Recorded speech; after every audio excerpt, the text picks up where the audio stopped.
আমার কিছু দক্ষিণা দাও, কিছু দেবে না? দেবে তো দক্ষিণা, নিশ্চয়ই দেব। আমি ক্ষত্রিয় সন্তান, দান আমার ধর্ম, আমি নিশ্চয়ই দেব। কি চাইছেন বলো? শোনো বলো, যদি দক্ষিণা দাও তাহলে তোমার গলাটা কেটে ওই কাটা মুন্ডুটা আমার পায়ের তলায় দাও। চমকুটলো বারবারে, মনে মনে বলে কাঁদেছি, এই ব্রাহ্মণ, এই আপনি কি চাইলেন দক্ষিণা? আপনি কি দক্ষিণা চাইলেন? তোমার গলাটা কেটে মাথাটা আপনাকে দিতে হবে। আমি দিতে পারবো না, আমি এ দক্ষিণ আপনাকে দিতে পারবো না। আমি ক্ষত্রিয় সন্তান, দক্ষিণ আমার ধর্ম, কিন্তু দিতে পারবো না।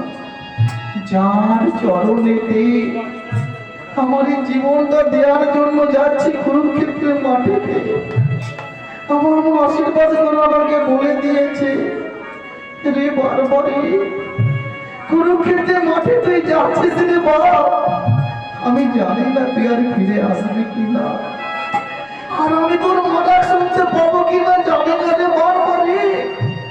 আমি তোকে আশীর্বাদ করছি রে, তুই জগতের শ্রেষ্ঠ বীর হবে। আর যার চরণে আশ্রয় নেওয়ার জন্য যাচ্ছিস না, সে ওই মাটিতে আছে, সে ওই মাটিতে আছে। তার নাম হলো জগৎসেরা কৃষ্ণদেব।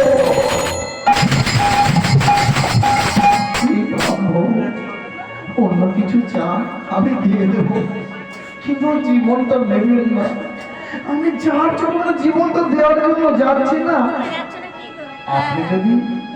আপনি যদি প্রকৃতপক্ষে তাই হন না, আপনি যদি প্রকৃতপক্ষে সেই কৃষ্ণধন হয়ে থাকেন, তাহলে কিন্তু আমি আপনাকে দিয়ে দেব। তাই মনে, তাই দুঃখী কাঁদছে, একবার দেখা দাও, দেখা দাও, অন্তরে কাঁদছে, দেখা দাও, দেখা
যদি আপনি সেই হয়ে থাকে তাহলে একবার দেখা দিন, সঙ্গে সঙ্গে মা ভগবান সেদিন শঙ্খ চক্র গদা পদ্মধারী ভগবান দেখা দিয়েছিল কেমন, আর বারবারই কি করেছিল, বারবারই সেদিন নয়ন জলে কেঁদে কেঁদে বলেছিল, প্রভু আমার মনে আর একটা বড় সাধ ছিল, আপনার 18 দিনে 18 অধ্যায়ে 18 অক্ষরে কুরুক্ষেত্রের যুদ্ধে সৈন্যের যুদ্ধটা আমি দেখবো। আমার সে আশা পূর্ণ হলো না প্রভু।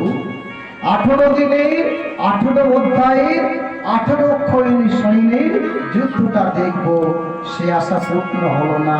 গোবিন্দ চরণে মাথাটা দেওয়ার আগে না কেঁদে কেঁদে বলেছিল, সেদিন ভগবান বলেছিল বারবারই তোমার মনের শেষ ইচ্ছাটা পূরণ হবে।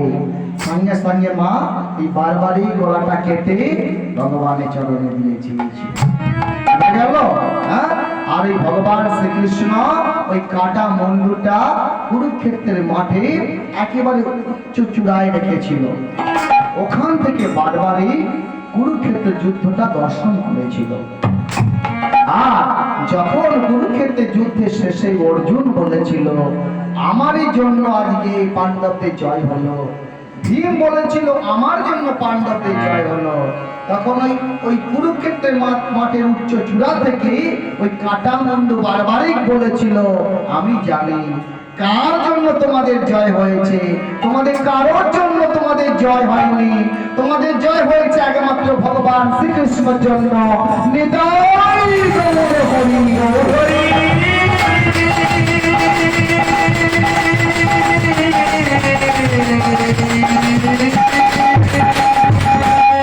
তোমাদের একমাত্র জয়ের কারণ হলো ভগবান শ্রীকৃষ্ণ। ওই বারবারিকের কাটা মুন্ডু না আমাদের ভারতবর্ষের বিভিন্ন স্থানেতে আজও পূজিত হয়। খাটু শ্যামজি বলে ওই বারবারিকের কাটা মুন্ডু ভারতবর্ষের বিভিন্ন রাজ্যেতে বিভিন্ন জায়গায় আজও পূজিত হয়। বোঝা গেল মা? এবার আজকে আমি একটু লীলা গান বা আজকে বিষয় বা কাহিনীতে প্রবেশ করি। কেমন? রাজস্থান।